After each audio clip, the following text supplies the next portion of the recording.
Hi, I'm Aaron Strong, and in our video, O Brotter, Where Art Thou? We used 10 key terms from our book, Organizational Behavior. And now I'd like to take some time to explain how they related to our video and how they related to our organization that we worked in. I'll start off with project team. It is a team formed to take on one-time tasks, most of which tend to be complex and require input from members from different functional areas. And in our video, we used a project team as Sergeant Strong directed, Andy and Brennan. He had the project team take down the otter, which was a one-task requirement, and it just flowed from there.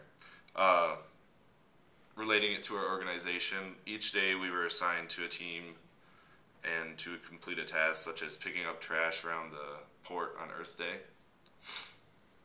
The next vocab word that we used was pooled interdependence, and this is a form of task interdependence in which group members complete their work assignments independently, and then their work is simply added together to represent the group's output. I related this to the video by each of the team members was to attack the otter together in one, and then bring the result by killing it, which we didn't because he's a good guy. And then once again I related it to Earth Day, as everybody around the port picked up, and the goal was to make it cleaner.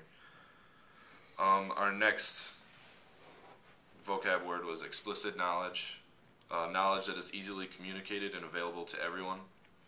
I said that in the video I was able to let the members know what the otter was like a whopping 445 pounds, and that otters attack oil rigs, and that's really rare.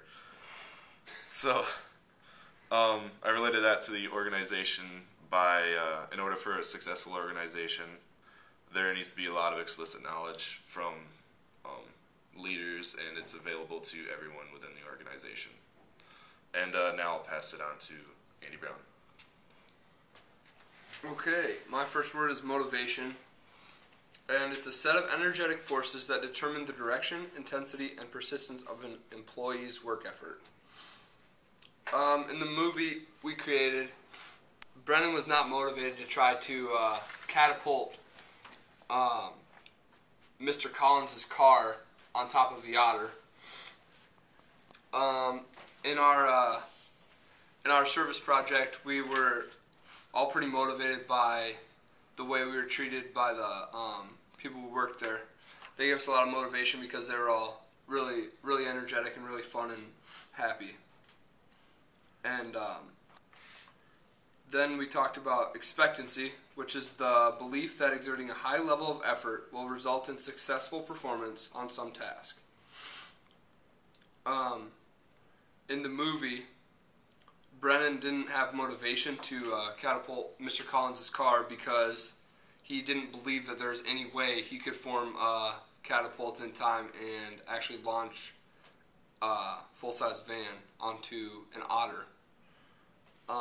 During our service project, we did actually have a high level of expectancy because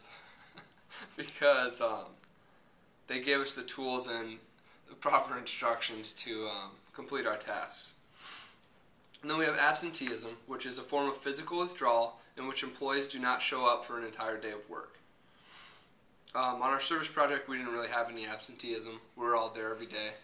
But it would be if one of us just didn't feel like going anymore because they didn't feel like it was worth it. That would be absenteeism. And in our video, we had the fact that we thought Aaron wasn't going to show up because he didn't feel it was necessary to be there to attack the otter.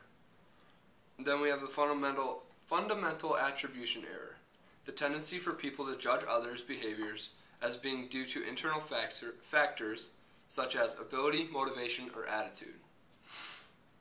And in the movie, this was how I wrongly judged Aaron for not being there at the group meeting before we attacked the otter. because he actually had to spread his dog's ashes on the East Coast, I believe it was. And we didn't really see this much during our service project, but it would basically be the same thing as if someone would have judged our performance because of something that wasn't really true. And that's all my words. Alright, I'm Brennan-Hailey, and the next vocab word that we used in our film was conscientiousness, which is described as one of the big 5 dimensions of personality, reflecting traits like being dependable, organized, reliable, ambitious, hardworking, and persevering. In relation to the movie, the otter's dependability and perseverance was seen as he stayed at the museum even while he was being assaulted by Sergeant Strong and his mates. Also, in regards to our community service, the nature of all the events put on by the National Mississippi River Museum and Aquarium had a high level of conscientiousness, specifically due to the fact that the volunteers needed to be dependable, organized, and reliable for the specific events to be put on and to be a success. The next vocab word is boosterism, which is defined as positively representing the organization when in public. In relation to our film, in the end we refer to the otter as showing high levels of boosterism. His true passion was seen for the organization even when death was imminent for him. He displayed the crest of the National Mississippi River Museum and Aquarium on his hat, and he stayed there with honor to die, for better or worse. And of course we didn't kill him in the end, though. And in association to how we volunteered over the course of the semester, we were called on to demonstrate boosterism not only for the National Mississippi River Museum and Aquarium while we volunteered, but also because we are associated with the academic environment of Loras College. So we had kind of 2 fronts there that we needed to positively represent. Our final vocab word was affective commitment, which is defined as an employee's desire to remain a member of an organization due to a feeling of emotional attachment.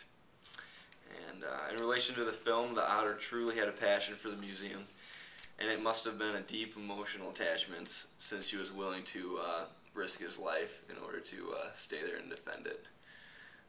And finally, in relation to our volunteer work, once again, many volunteers we worked alongside with throughout the course of the semester truly loved volunteering for the museum because they gave them avenues to better their environment and volunteer and do some community work.